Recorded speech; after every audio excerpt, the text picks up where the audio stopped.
নমস্কার। আগামী এক সপ্তাহে মার্কেটে আমরা কি দেখতে পাবো তার উপর একটা আগাম প্রেডিকশন দেওয়ার চেষ্টা করছি।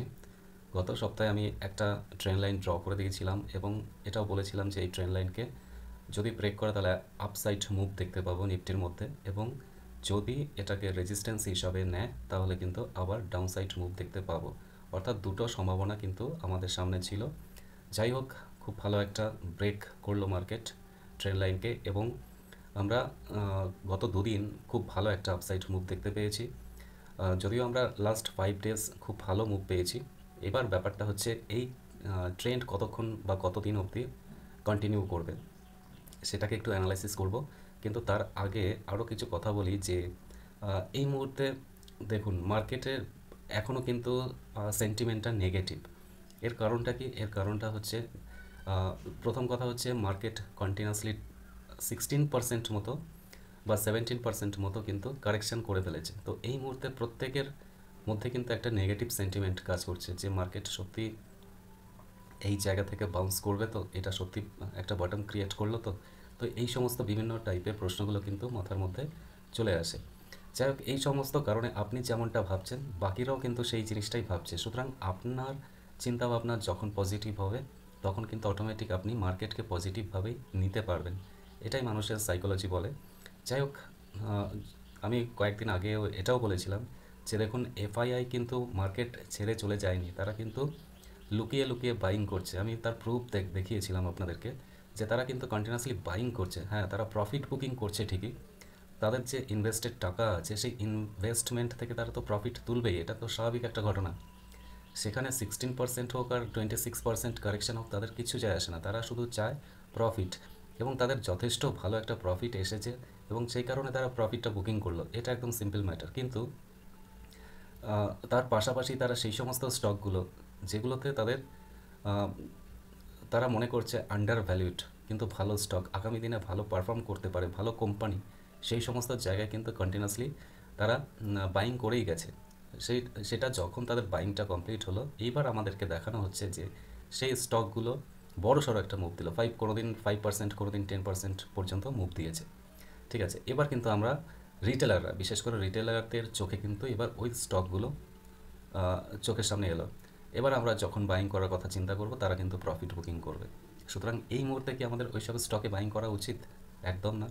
তাহলে একটা রিট্রেসমেন্ট হোক, তারপরে আমরা আবার বাইং করার কথা ভাবতে পারি। ওকে, তো এইভাবেই সুইং ট্রেডগুলোকে আমরা চিন্তা করতে পারি, এইভাবেই সুইং ট্রেডগুলোকে নিয়ে ভাবতে পারি যে কীভাবে বাইং করা যায়।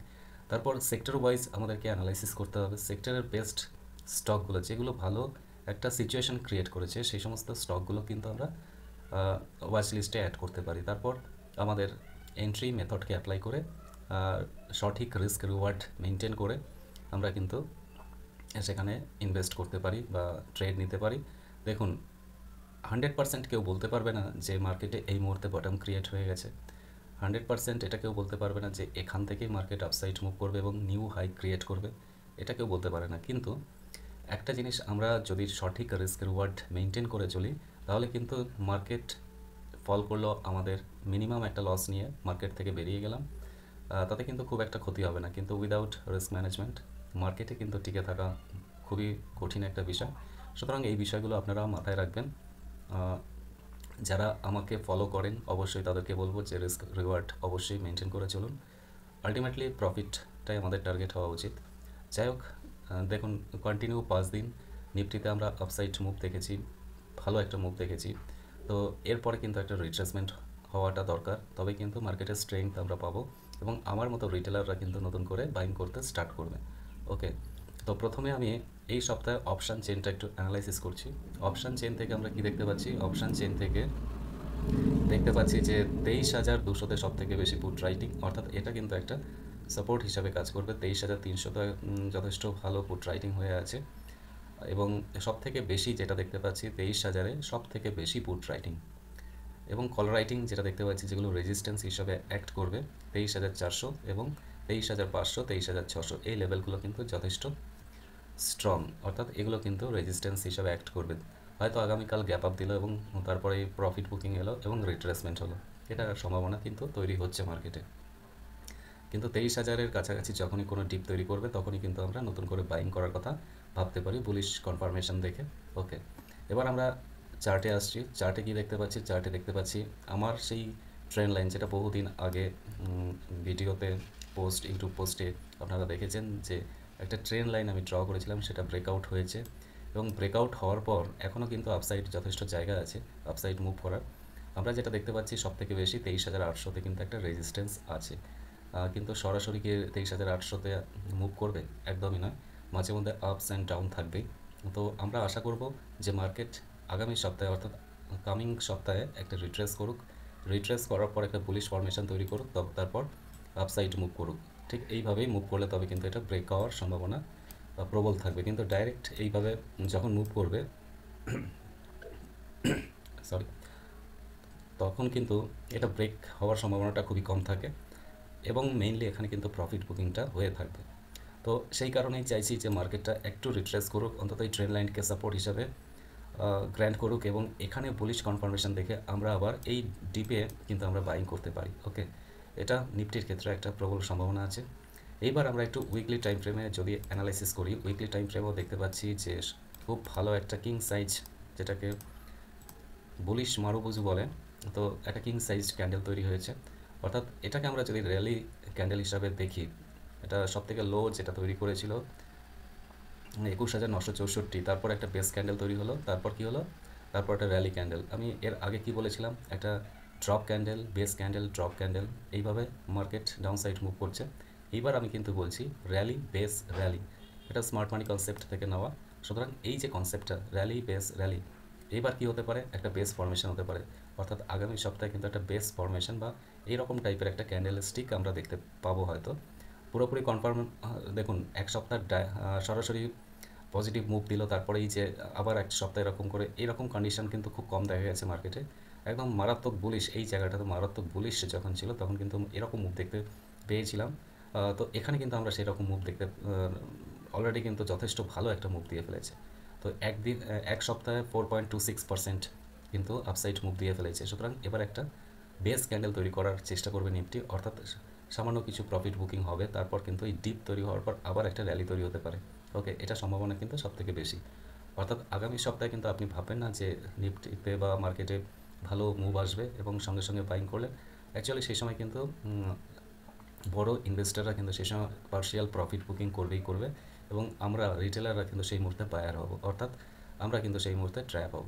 এরকম একটা সম্ভাবনা কিন্তু তৈরি হচ্ছে। সুতরাং আমরা যদি একটা ডিপের জন্য ওয়েট করি, তাতে কিন্তু আমাদের প্রফিট করার সম্ভাবনাটা সবথেকে বেশি থাকবে। ওকে, এটা হচ্ছে নিফটি 50-র একটা অ্যানালাইসিস দিলাম। তো এই মুহূর্তে উইকলি চার্টে যেটা দেখতে পাচ্ছি, নিফটি 50-তে 23,568 এই লেভেলটা কিন্তু একটা স্ট্রং রেজিস্ট্যান্স হিসাবে অ্যাক্ট করবে এই মুহূর্তে। 23,568 বা 60 এই লেভেলটা কিন্তু একটা স্ট্রং রেজিস্ট্যান্স হিসাবে অ্যাক্ট করবে। ওকে, হয়তো এরকম ক্যান্ডেল তৈরি করবে এরকম জায়গাতে, তারপর যদি এইরকম ক্যান্ডেলের হাই ব্রেক করে তাহলে কিন্তু আমরা পরবর্তী যে টার্গেট সেটা হচ্ছে 24,000, সেটাকে কিন্তু ইমিডিয়েট আমরা টার্গেট অ্যাচিভ করব। এটা কিন্তু মার্কেটের নেচার থেকে ক্লিয়ার বোঝা যায়। ওকে, এবার অন্যান্য সেক্টরগুলো একটু দেখব। অন্যান্য সেক্টরের মধ্যে আমরা যেটা দেখতে পাচ্ছি, ব্যাংক নিফটিতে একটা সেম টাইপের মারুবুজু ক্যান্ডেল তৈরি হয়ে আছে।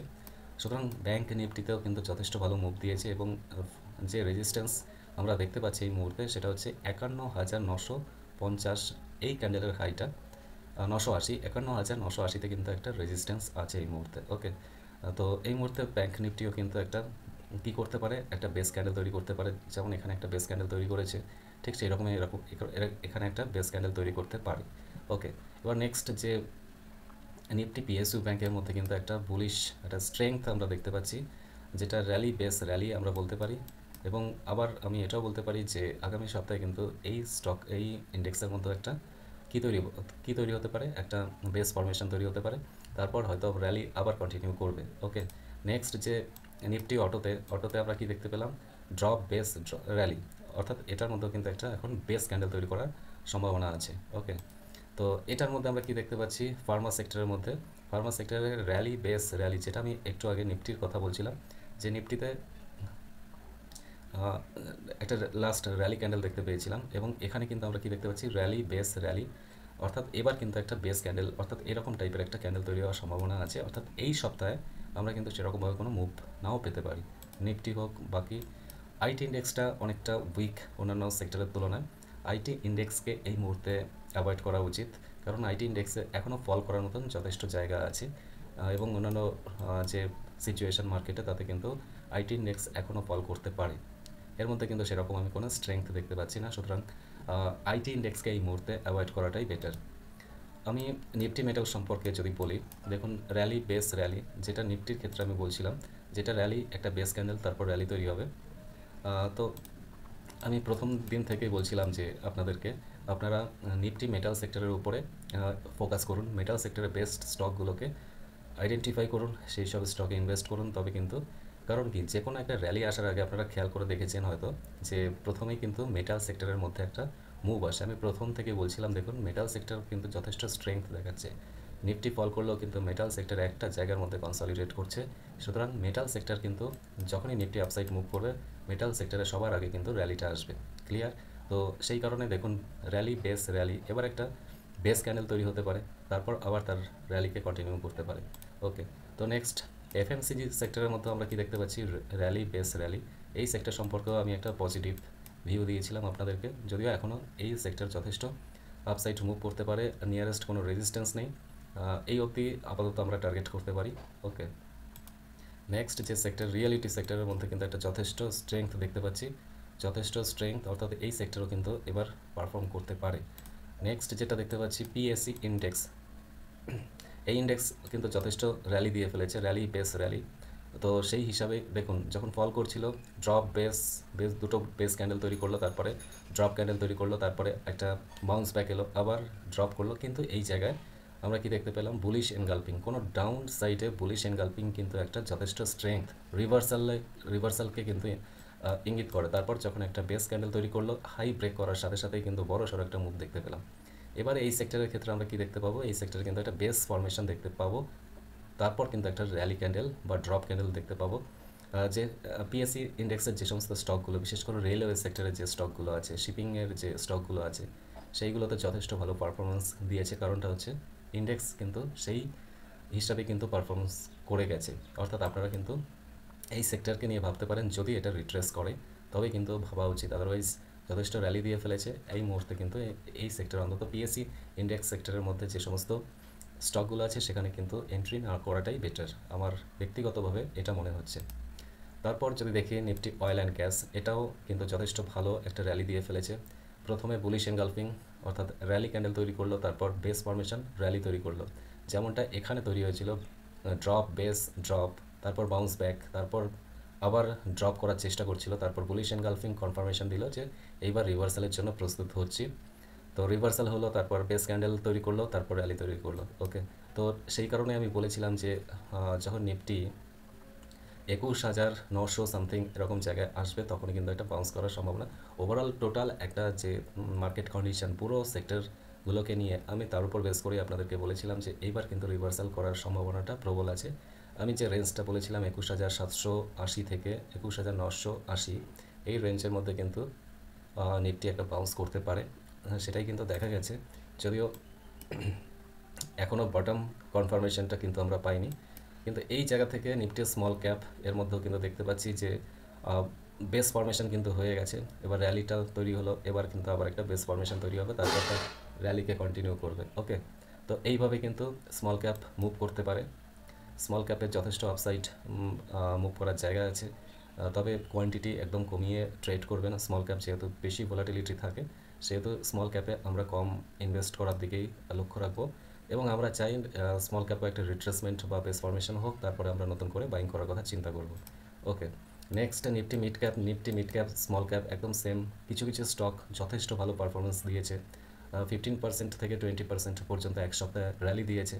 তো সেই সব স্টকগুলোতে প্রফিট বুকিং আসাটা স্বাভাবিক। সুতরাং নিফটি মিড ক্যাপের মধ্যেও যদি কোনো বেস ফরমেশন বা প্রফিট বুকিং বা রিট্রেসমেন্ট আসে, তারপরেই কিন্তু আমরা বাইং করার কথা চিন্তা করতে পারি। অর্থাৎ আগামী সপ্তাহে কিন্তু আমাদের মেইনলি যে ফোকাসটা থাকবে সেটা হচ্ছে একটা ডিপ তৈরি হোক বা রিট্রেসমেন্ট হোক, বুলিশ কনফার্মেশন ক্রিয়েট করুক, তারপরে আমরা কিন্তু সঠিক স্টপ লস রিস্ক ম্যানেজমেন্ট করে আমরা কিন্তু বাইং করার কথা ভাবতে পারি। সব থেকে আলোচ্য যে স্টকটি নিয়ে অনেকেই ফেসে আছেন, সেই স্টকটি নিয়ে আমি একটু বলবো। এই স্টকের ক্ষেত্রে এখন কি দেখা যাচ্ছে, টাটা মোটরসের ক্ষেত্রে কি দেখতে পাচ্ছি, টাটা মোটরসের ক্ষেত্রে কিন্তু দেখতে পাচ্ছি র্যালি বেস র্যালি, অর্থাৎ এই যে ক্যান্ডেলটা আমরা দেখতে পেয়েছিলাম এখানে ফ্রি ফল হয়েছিল, কিন্তু এখানে আমরা একটা ডিম্যান্ড জোন দেখতে পেয়েছিলাম, সেই ডিম্যান্ড জোনের রেসপেক্টে কিন্তু টাটা মোটরস একটা বাউন্স ব্যাক করেছে। এবার কি হতে পারে, এবার একটা বেস ফর্মেশন করতে পারে, বেস ফর্মেশন অথবা একটা ড্রপ ক্যান্ডেল তৈরি করার সম্ভাবনা কিন্তু প্রবল, অর্থাৎ এই স্টকেও কিন্তু এইবার একটা রিট্রেসমেন্ট হবে, রিট্রেসমেন্ট হওয়ার পর 670 বা 80 এরকম লেভেলে কিন্তু আবার একটা নতুন করে বেস ফর্মেশন দেখে বা বুলিশ কনফার্মেশন দেখে আমরা কিন্তু বাইং করার কথা চিন্তা করতে পারি, এবং স্টপ লসটা এই গ্রিন ক্যান্ডেলের লোটা নিচে আমরা কিন্তু স্টপ লসকে দিতে পারি। ওকে, তো এই গেল মোটামুটি প্রত্যেকটা সেক্টর সম্পর্কে একটা ওভারঅল আইডিয়া। তো সব কিছু থেকে আমরা যেটা দেখতে পাচ্ছি, প্রত্যেকটা সেক্টর থেকে দেখতে পাচ্ছি প্রত্যেকটা সেক্টরের মধ্যেই মোটামুটি একটা বাউন্স ব্যাক এসেছে এবং বেস ফর্মেশন হয়েছে, কিন্তু বটম বটম সম্পর্কে কিন্তু কনফার্মেশন এখনও পাওয়া যায়নি। এবার একটা কথা হচ্ছে, বটম কনফার্মেশন পাওয়া যায়নি ভালো কথা, কিন্তু দেখুন আমি যে প্রথমেই শুরুতে একটা কথা বলেছিলাম যে মার্কেটের সেন্টিমেন্ট কিন্তু এখনও নেগেটিভ, কারণ প্রত্যেকেই আমরা নেগেটিভটাই ভাবছি, কারণ এই যে র্যালিটা এলো একটা 4.56% মতো একটা র্যালি পেলাম, সেই র্যালিটা আমরা কিন্তু আনএক্সপেক্টেড। আমরা যখন যখন কোনো স্টক বা ইন্ডেক্সকে ওয়াচ করি, যদি নেগেটিভ মুভ থাকে সেই জায়গা থেকে পজিটিভ মুভ করতে আমাদের মেন্টালিটিটাকে চেঞ্জ করতে অনেকটাই সময় লাগে, ততক্ষণে কিন্তু মার্কেট অনেকটাই বড় মুভ দিয়ে ফেলে। তো যাই হোক, আমরা সেই মুভগুলোকে অনেক সময় ধরতে পারি না, অনেক সময় আমরা ঠিকঠাক অ্যানালাইসিস করতে পারি না, কিন্তু আমরা রিট্রেসমেন্টের জন্য ওয়েট করতে পারি, অর্থাৎ যে কোনো ডিপস তৈরি হলেই কিন্তু আমরা বাইং করার কথা চিন্তা করতে পারি। তাহলে এই মুহূর্তে আমার যে ওভারভিউ ছিল যে দেখুন 21,780 থেকে 21,980 এই লেভেলের মধ্যে নিফটি বাউন্স করতে পারে, তার ইন্ডিকেশন কোথায় পেয়েছিলাম, আমরা মেটাল সেক্টরে একটা ইন্ডিকেশন পেয়েছিলাম, কারণ যে কোনো র্যালি আসার আগে মেটাল সেক্টর কিন্তু একটা ভালো পারফর্ম আগে থেকে র্যালি দেওয়া শুরু করে। তো সেই হিসাবে কিন্তু মেটাল সেক্টরে আমরা দেখতে পেয়েছিলাম একটা র্যালি, এবং তারপরে এখন দেখুন সবার আগে কিন্তু মেটাল সেক্টরের মধ্যে কিন্তু আমরা কি দেখতে পাচ্ছি, একটা রিট্রেসমেন্ট করার চেষ্টা করছে, অর্থাৎ তাহলে নিফটি তো একটা রিট্রেসমেন্ট হওয়ার সম্ভাবনা কিন্তু আছে, যদিও এটা আমার ব্যক্তিগত ওভারভিউ, এবং বেসিক্যালি আমি যে ডাটা অ্যানালাইসিস করি তার উপর বেস করেই কিন্তু এই ফরমেশনটা আমি দেখতে পাই, প্রতিবারই দেখতে পাই যখন কোনো র্যালি আসে মেটাল সেক্টরে সবার আগে র্যালিটা আসে। তো এখানে দেখতে পাচ্ছি মেটাল সেক্টরে এই মুহূর্তে একটা রিট্রেসমেন্ট তৈরি করার চেষ্টা করছে, অর্থাৎ প্রফিট বুকিংটা কিন্তু দেখতে পাচ্ছি, এবং সবার আগে কিন্তু আবার মেটাল সেক্টরে কিন্তু দৌড়াবে, এটা একটু আপনারা নোট করবেন যে এই যে কথাগুলো বলছি এটার সাথে বাস্তবিক কোনো সম্পর্ক আছে কিনা, অবশ্যই এই বিষয়টা একটু অ্যানালাইসিস করবেন এবং নোট করবেন। যে কোনো র্যালি আসার আগে বা যে কোনো কারেকশন হওয়ার আগে দেখবেন মেটাল সেক্টরের মধ্যে আগে ইন্ডিকেশনটা দেয়। যাই হোক, ওভারঅল এটা গেল একটা আগামী সপ্তাহের একটা ওভারভিউ। সরি। তো অপশান চেন থেকে আমরা কিন্তু যেটা বলছিলাম যে পিসিআর যেটা দেখা যাচ্ছে 1.09, অর্থাৎ এই মুহূর্তে কিন্তু অপশান চেন থেকেও আমরা এটা দেখতে পাচ্ছি মার্কেটের সেন্টিমেন্ট কিন্তু নেগেটিভ। ওকে, তো ওভারঅল যাই হোক, এবার এফআইআই ডিআই অ্যাক্টিভিটি থেকে আমরা যেটা দেখতে পাচ্ছি খুব সিম্পল একটা বিষয়,